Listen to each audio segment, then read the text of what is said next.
Hi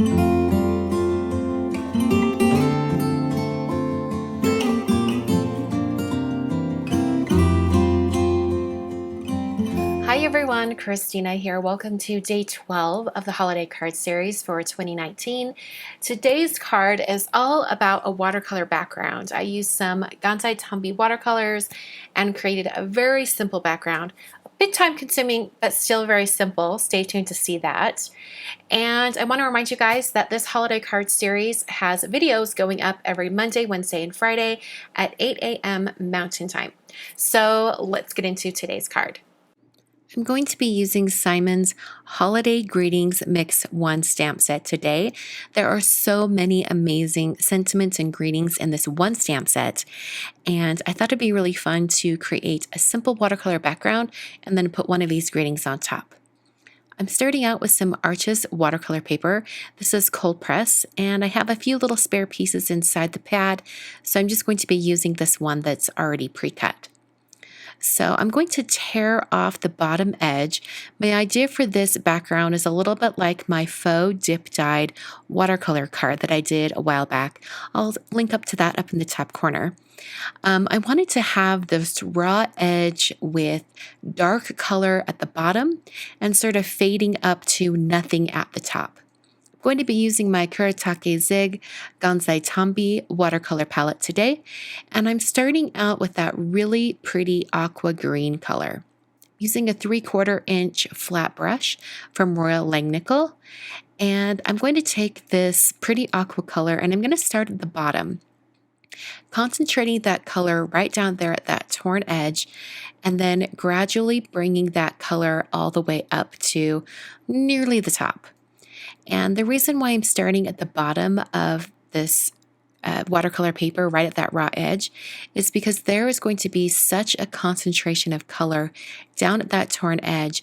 It is going to look as if I've taken my paper and dipped it into a container of very colorful dye.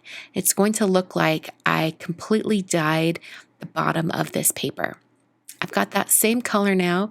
I just dried it first and then brought in some more color, bringing it all the way up to the top. Now, the thing with faux dip dye is that you want to make it look like you've put the paper down to a container of dye, and so you'll have a harsh line at the top, which indicates that was the level of the dye water when you kind of submerged the paper in it. So if you have some nice harsh lines at the top, that's totally acceptable. Between each one of these colors or kind of segments of painting, I'm making sure to use my heat tool to dry this. Now that's going to speed up the drying process, but if you don't have a heat tool and want to do this faux dip dye watercolor, you definitely can. You would just need to make sure that it dries completely in between each layer.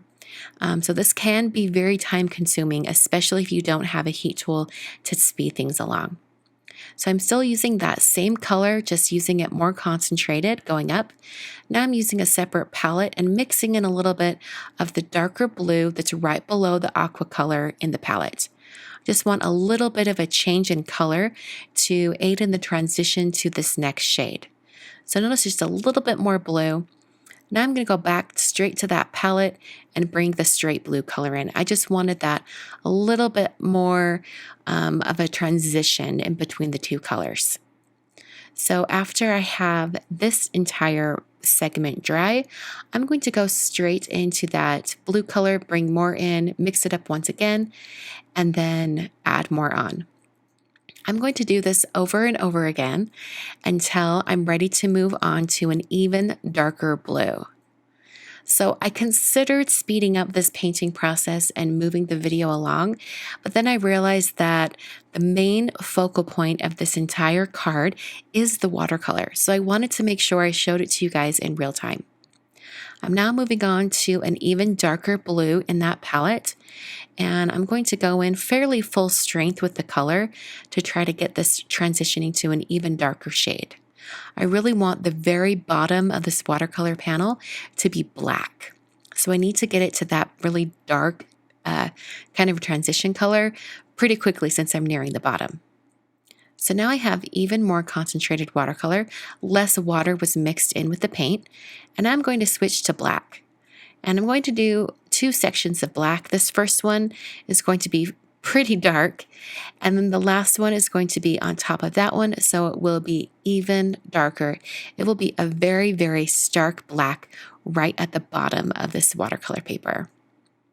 So I really love how this kind of like gradation of color going all the way down, and the transition of the aqua green to the blue to even darker blue all the way to black. I think it looks really dramatic. So I actually let that dry overnight, and now I have new new polish color on my nails. So that's up in the top corner.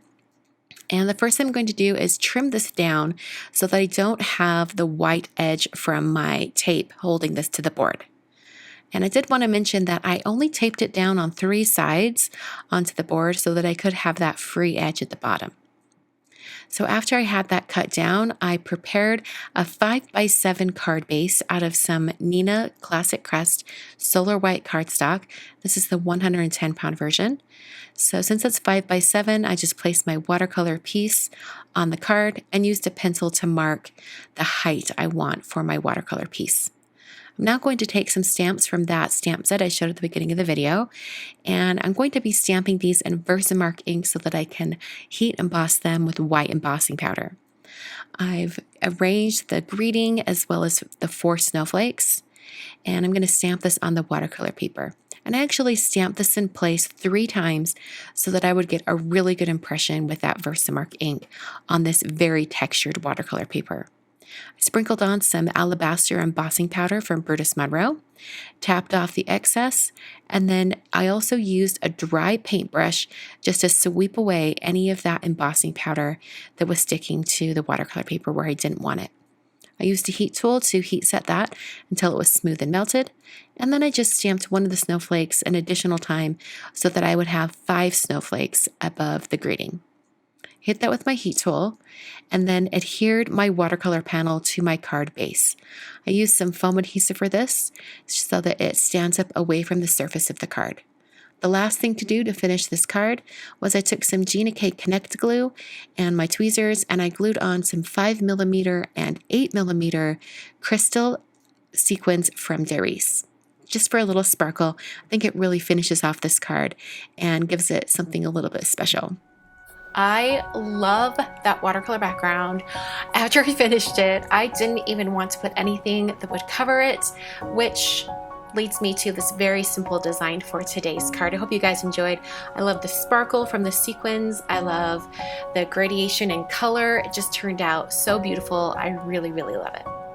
On screen, I've got 3 more videos for you to check out. These are all going to be day 12 videos from previous years of the holiday card series, so be sure to check that out. And don't forget to subscribe and hit that thumbs up. That lets me know you liked this video, and it helps me know that you want more like this one. So that really is great. Thanks so much for doing that, and I will see you guys very soon for day 13 of the holiday card series.